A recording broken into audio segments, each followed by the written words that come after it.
Заврши асфалтирањето на улиците Ангел Доне во Оризари и Маршал Тито во Мојанци, 2 од 5 во населени места во руралните средини, што се реализираат со средства од Агенцијата за финансиска поддршка во земјоделството и руралниот развој.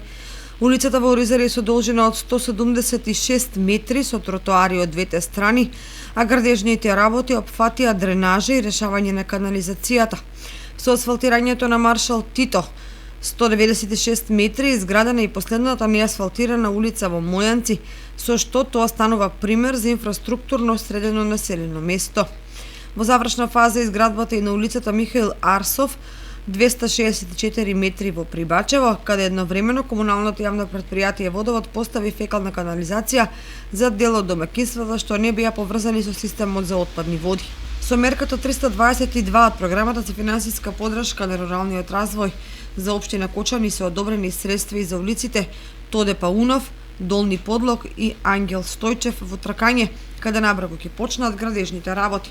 Градоначалникот Никол Чуриев истакнува дека реализацијата на проектите од патната инфраструктура во населените места значајно предонесува за подобрување на квалитетот на животот во руралните средини и овозможува подинамичен и рамномерен локален развој.